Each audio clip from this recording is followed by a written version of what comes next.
ఈ కార్యక్రమానికి వచ్చినందుకు సంతోషం. అలాగే వేదికను అలంకరించవలసిందిగా కోరుతా ఉన్నాను. పినాకిని మీడియా ఓనర్ ఉన్నటువంటి వంశీ శాస్త్రి గారు తాను పినాకిని మీడియా ద్వారా ప్రజలను చైతన్యపరుస్తూ అనేకమైనటువంటి కార్యక్రమాలు నిర్వహిస్తున్న వంశీ గారిని వేదికను అలంకరించవలసిందిగా కోరుతా ఉన్నాను. సిద్ధు జర్నలిస్టు తాను అనేకమైనటువంటి కార్యక్రమాల్లో తాను ప్రజల కోసం మమేకమై పనిచేస్తూ అనేక సార్లు జైలుకు పోయినటువంటి జనం కోసం జర్నలిస్టులు అనే నినాదం ఆయన ముందు వరుసలో ఉంటూ తెలంగాణ జర్నలిస్ట్ యూనియన్లో కీలకంగా పనిచేస్తూ అనేక సార్లు ప్రజల కోసం జైలుకు పోయినటువంటి సిద్ధు గారిని కూడా వేదికను అలంకరించవలసిందిగా కోరుతా ఉన్నాను. సీనియర్ జర్నలిస్టు విశ్వనాథ్ గారు తాను అనేక రచనల ద్వారా అనేకమైనటువంటి కార్యక్రమాల ద్వారా ప్రజలను జాగృతం చేసినటువంటి తాను వేదికను అలంకరించవలసిందిగా కోరుతా ఉన్నాను.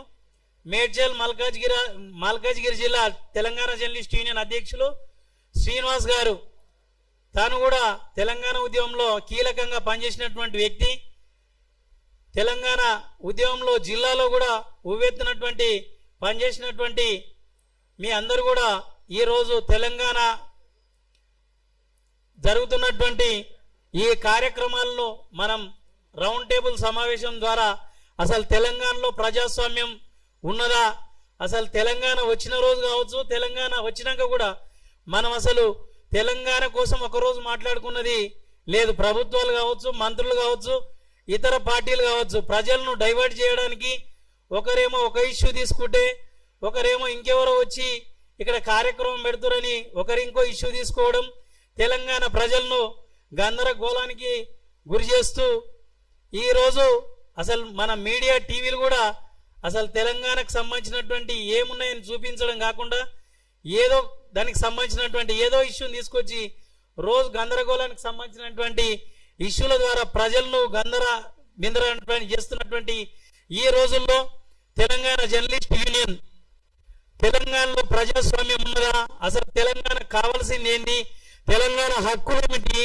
తెలంగాణకు విడిపోయిన తర్వాత తెలంగాణ అభివృద్ధి ఏంది, తెలంగాణ మనకు అసలు ఏం కోరుకుంటుంది అనే దాని మీద తెలంగాణ ఉద్యమం చేసినటువంటి అనేక మంది మేధావులతోటి, జర్నలిస్టులతోటి, వివిధ రంగాల నాయకులతోటి ఈరోజు Telangana journalist union round table సమావేశం నిర్వహించడం జరిగింది. దానికి మీరందరూ విచ్చేసినందుకు అందరికీ స్వాగతం సుస్వాగతం తెలియజేస్తా ఉన్నాను.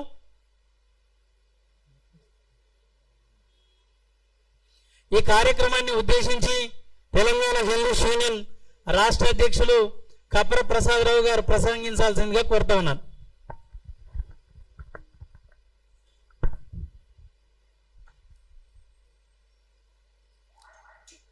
ఇంకా చాలామంది దారిలో ఉన్నారు, వస్తున్నామని చెప్పి మెసేజ్ ఇస్తూ ఉన్నారు.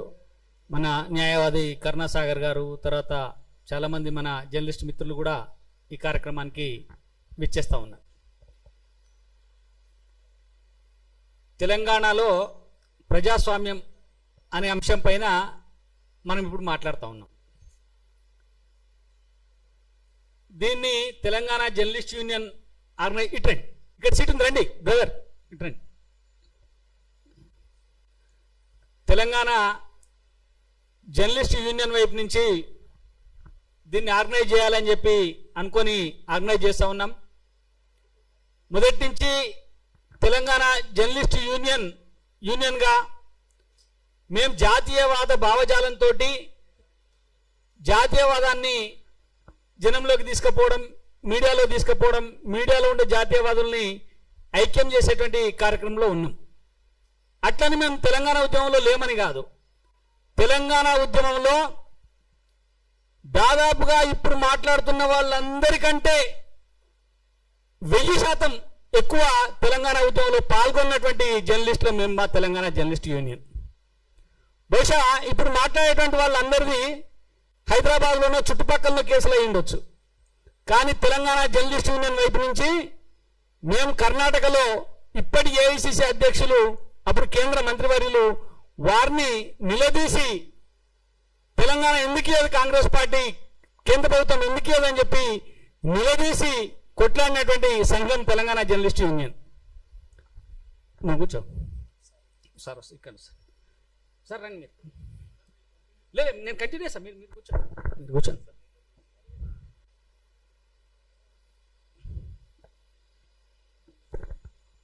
అట్లా తెలంగాణ ఉద్యమంలో కీలకంగా పనిచేసి తెలంగాణ రావడానికి కాదు, తెలంగాణ ఉద్యమంలోకి కేసీఆర్ రావడానికి కూడా నాలాంటి జర్నలిస్టులమే కారణం, నేను కూడా ఒక కారణం దానికి. ఇలా వీళ్ళు గొప్పగా మేము తెలంగాణ వాదం అని చెప్పుకుంటున్నటువంటి వ్యక్తులు బహుశా అప్పుడు అడవుల్లో ఉన్న అన్నలకు ఉత్తరాలు చిట్టీలు అందించుకుంటూ ఉన్నటువంటి వ్యక్తులు తప్ప ఉద్యమంలో ఉన్నటువంటి వ్యక్తులు కాదు. ఆ చిట్టీలు అందించే కార్యక్రమానికి భగ్నం జరగకుండా తెలంగాణ ముసుగేసుకున్నటువంటి నాయకులు, తెలంగాణ ఉద్యమం ముసుగేసుకున్నటువంటి నాయకులు ఇప్పుడు కొంతమంది చెప్తున్నటువంటి జర్నలిస్టులు. కాబట్టి తెలంగాణ అంటేనే ప్రజాస్వామ్యబద్ధంగా కొట్లాడినటువంటి ఒక పోరాటం తెలంగాణ. మరి తెలంగాణ సాధించుకున్న తర్వాత తెలంగాణలో ప్రజాస్వామ్యం ఉన్నదా? ప్రజాస్వామ్యం అంటే ఏంటి? ప్రజాస్వామ్యం ఉండాలంటే ఏం చేయాలి? మాటికి ముందు మైక్ పట్టుకొని కొందరు మాట్లాడుతూ ఉంటారు, భావ ప్రకటన స్వేచ్ఛ, పత్రికా స్వేచ్ఛ, వాక్ స్వాతంత్రం అనేటువంటి మాటల్ని మాట్లాడుతూ ఉన్నారు. వాక్ స్వాతంత్రం కానీ, పత్రికా స్వేచ్ఛ కానీ, భావ ప్రకటన స్వేచ్ఛ కానీ తెలంగాణలో అందరికీ ఉంటుందా? తెలంగాణలో కొందరికే ఉంటుందా? తెలంగాణకి ఏమన్నా చుట్టూ ముళ్ళ కంచెలు వేసుకున్నామా మనం? తెలంగాణ ఏమన్నా భారతదేశంలో లేకుండా వేరే ప్రాంతంలో ఏమన్నా ఉన్నదా? తెలంగాణలోకి ఎవడన్నా రావాలంటే ఈ కాంగ్రెస్ పార్టీ ప్రభుత్వమో లేకపోతే ఈ కాంగ్రెస్ పార్టీ ప్రభుత్వ అనుమతితో తీసుకొని రావాల్సినటువంటి అవసరం ఉన్నదా? ఎందుకు ఇవాళ తెలంగాణలో ఈ రకమైనటువంటి కార్యక్రమాలు లేదా ఉద్రిక్త వాతావరణాన్ని సృష్టించేటువంటి ప్రయత్నాలు జరుగుతూ ఉన్నాయి?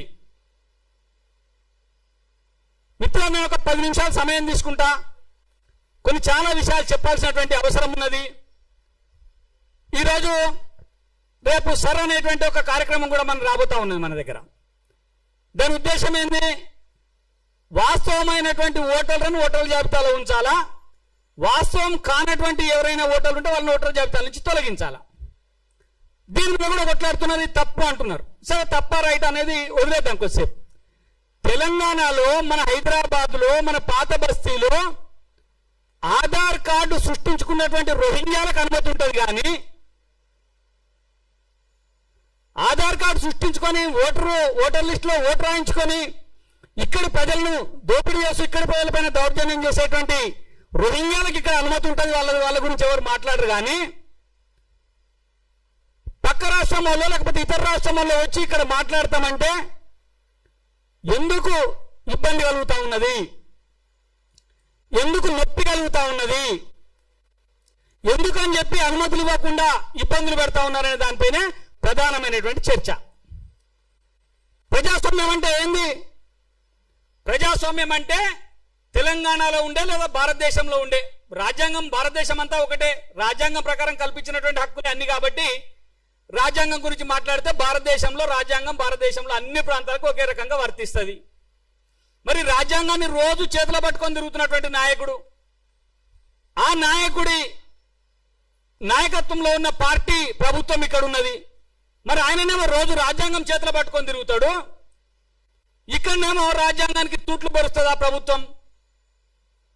భావ ప్రకటన స్వేచ్ఛకు బద్దలు కొడుతుంది, సమావేశం పెట్టుకోవడానికి అనుమతి ఇవ్వదు. అది పోను ఆ ప్రభుత్వంలో ఉన్న మంత్రులు ఎవనయ్యే జాగిరి ఎట్లా వస్తావో చూస్తా అంటారు. ఏంది అంటే నీవు నీ రాజ్యాంగాన్ని పుస్తకాన్ని పట్టుకొని కేవలం షో అప్ చేస్తావు నువ్వు తప్ప రాజ్యాంగంలో ఉండబడేటువంటి విధానాల్ని, రాజ్యాంగంలో ఉండబడేటువంటి అంశాలని నువ్వు పట్టించుకోవట్లేదు. నువ్వు కానీ నీ పార్టీ కానీ నీ పార్టీ ప్రభుత్వం కానీ పట్టించుకోవట్లేదు అనేది స్పష్టమైతా ఉన్నది. తర్వాత ఇంకొక పార్టీ ఉన్నది, 2.5 సంవత్సరాల అధికారానికి దూరం అయితే తెలంగాణను కాలబెట్టమని చెప్తున్నారు, రైలు పట్టాలు పీకేయమని చెప్తున్నారు, ఆ సింగరేణి భవన్ని కాలబెట్టునని చెప్తున్నారు. డబ్బుల కోసం, ఇందులో స్పష్టంగా చెప్పాలి, డబ్బుల కోసం అవసరమైతే కాలబెట్టాలంటే డబ్బులు ఎట్లా వస్తామని చెప్పి ప్రజల్ని రెచ్చగొడుతున్నటువంటి పని కూడా ఇక్కడ జరుగుతూ ఉన్నది. అంటే ఈ రెండు, మేమే తెలంగాణ తెచ్చినామని చెప్పుకునేటోడు ఒకడు, మేమే తెలంగాణ ఇచ్చినామని చెప్పేటోడు ఒకడు. ఇంట్లో ప్రజల భాగస్వామ్యం లేనట్టే, ఇంకా ఇబ్బంది లేదు, వాడు ఇచ్చిండు వీడు తెచ్చుకున్నాడు. ఈ మాటలు చెప్తున్నటువంటి ఈ రెండు పార్టీలు కూడా ప్రజాస్వామ్యానికి వ్యతిరేకంగా పనిచేస్తున్నాయని చెప్పి ఈ రెండు స్టేట్మెంట్ల ద్వారా రుజువైంది. కాబట్టి తెలంగాణలో ప్రజాస్వామ్యాన్ని బతికించుకోవడం కోసం, తెలంగాణ ప్రజాస్వామ్యాన్ని నిలబెట్టడం కోసం, తెలంగాణలో భావ ప్రకటన స్వేచ్ఛ ఉండడం కోసం ఇవాళ ఒక ప్రయత్నం తెలంగాణ జర్నలిస్ట్ యూనియన్ చేస్తా ఉన్నది.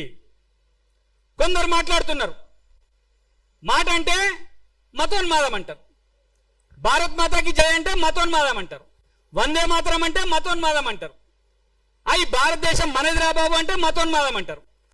కానీ వాళ్ళు మాత్రం కులోన్మాదాన్ని, ప్రాంతీయ ఉన్మాదాన్ని, ఇతరత్ర ఉన్మాదాలను అన్నింటినీ రెచ్చగొట్టి సమాజంలో శాంతి లేకుండా చేసేటువంటి ఒక ప్రయత్నం కొనసాగుతున్నది. దీన్ని మనం ఒక కంట కనిపెట్టాలా, వాళ్ళ ఉచ్చులో మనం పడాల్సినటువంటి అవసరం లేదు అనేటువంటి ఒక భావన, ఒక అంశాన్ని కూడా మనం తీసుకోవాల్సినటువంటి అవసరం ఉన్నది.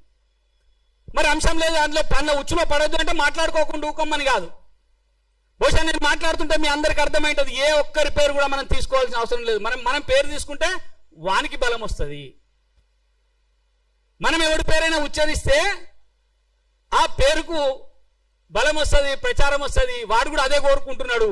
కాబట్టి అలాంటివి కాకుండా ఖచ్చితమైనటువంటి ప్రజాస్వామ్య పరిరక్షణ కోసం అప్పుడు తెలంగాణ ఉద్యమంలో కొట్లాడినాము తెలంగాణ జర్నలిస్టులుగా, అప్పుడు తెలంగాణ జర్నలిస్టులుగా అన్ని వర్గాల వారిని ఏకం చేసినాం. నా వేదిక మీద గద్దరు, విమలక్క, బండారు దత్తాత్రేయ గారు, కిషన్ రెడ్డి గారు, కోదండరామ్ గారు, ఇట్లా సిద్ధాంతాలతో సంబంధం లేకుండా తెలంగాణ ఉద్యమకారులందరినీ ఒక్కటి చేసినటువంటి ఘనత, అనే ఉద్యమంలో పాల్గొన్నటువంటి ఘనత తెలంగాణ జర్నలిస్ట్ యూనియన్ది. ఈ రోజు పుష్కర కాలం తర్వాత ఇలా మళ్ళీ తెలంగాణ గుండెకు, తెలంగాణ హృదయానికి కొందరు గాయం చేస్తా ఉన్నారు. తెలంగాణ అనేటువంటి మాటని ఒక సంకుచిత భావంతో చూస్తా ఉన్నారు. తెలంగాణ అనేటువంటి పదాన్ని కొందరు మాత్రమే ఉచ్చరించాలా, మిగతా వాళ్ళు ఉచ్చరించడానికి వీల్లేదు అనేటువంటి ఫాత్వాలు జారీ చేస్తా ఉన్నారు. వీటి వెనుక మళ్ళీ ఒకసారి గందరగోళం చేసేటువంటి ఒక పెద్ద కుట్ర దాగి ఉన్నటువంటి విషయాన్ని తెలంగాణ జర్నలిస్ట్ యూనియన్ గా మేము గ్రహించినాము. కాబట్టి ఈ కుట్రను భగ్నం చేయాల్సినటువంటి అవసరం ఉన్నది.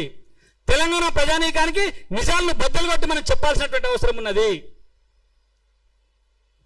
కాబట్టి మనం ఈరోజు ఈ సమావేశాన్ని పెట్టుకొని మొత్తం మన భావాలతో కలిగినటువంటి వాళ్ళందరినీ పిలిచి ఒకసారి మాట్లాడుకుందామని చెప్పి ఒక ప్రయత్నం చేసినాం. ఈ ప్రయత్నంలో దాదాపుగా మనం పిలిచినప్పుడు తెలంగాణలో ఇలా కొట్లాడనటువంటి వ్యక్తి లేనేలేడు, తెలంగాణ కోసం కొట్లాడనటువంటి వ్యక్తి లేనేలేడు తెలంగాణలో. అది ఎవరన్నా ఉన్నారంటే వాడు ఎంఐఎం వాడు, వాడు సిపిఎం పార్టీ వాడు. వాళ్ళిద్దరిని సంకలో పెట్టుకొని, ఆ ఎంఐఎంని ఆ సిపిఎం పార్టీని సంకలో పెట్టుకొని ఇలా తెలంగాణ గురించి మాట్లాడుతున్నటువంటి మూర్ఖులకు ఏం సమాధానిస్తాం? ఈ మాట తెలంగాణలో ప్రతి ఒక్కరు తెలంగాణలో పుట్టిన ప్రతి బిడ్డ ఉద్యమకారుడు అన్నది నేనలే. 2012లో తెలంగాణ జర్నలిస్టు స్థాపించిన తర్వాత మేము బెంగళూరులో మల్లికార్జున ఖర్గే కేంద్ర మంత్రిని గిరావు చేస్తే అక్కడ మమ్మల్ని అరెస్ట్ చేసిండ్రు. అరెస్ట్ చేసి పోలీస్ స్టేషన్ తీసుకుపోయి దాదాపు 12 గంటల పాటు పోలీస్ స్టేషన్లో ఉంచి స్టేషన్ బెయిల్ మీద విడుదల చేసినప్పుడు అక్కడ ఎస్ఐ అన్న మాట ఏంటంటే, సార్ వీళ్ళది సంతకాలు పెట్టేయండి అంటే, మాకు సంతకాలు ఎందుకు సార్ వదిలేయండి అని చెప్తే, అది కానిస్టేబుల్ అన్న సంతకాలు పెట్టండి మీరు, ఇది రికార్డ్ అవుతుంది, ఎందుకంటే రేపు మీ తెలంగాణ వచ్చిన తర్వాత మీరు ఒక ఉద్యమకారులు ఇక్కడ గుర్తింపు వస్తుంది, మీకు ఈ రికార్డు ఉంటుంది మీరు అన్నప్పుడు అక్కడ ఎస్ఐ అన్నాడు, పిచ్చోడా, తెలంగాణలో పుట్టిన బిడ్డ కింద నుంచి పాడే మీద ఉన్న శోభం దాకా ప్రతి ఒక్కరు తెలంగాణ కోసమే కొట్లాడుతున్నారు, తెలంగాణలో తెలంగాణ ఉద్యమకారుడు కానుడు ఎవరు లేడరా బాబు అని చెప్పిండు. అంటే అర్థం చేసుకోండి మీరు, తెలంగాణలో ప్రతి ఒక్క సబ్బండ వర్గాలు తెలంగాణ కోసం కొట్లాడినటువంటి వ్యక్తులు ముగ్గురు.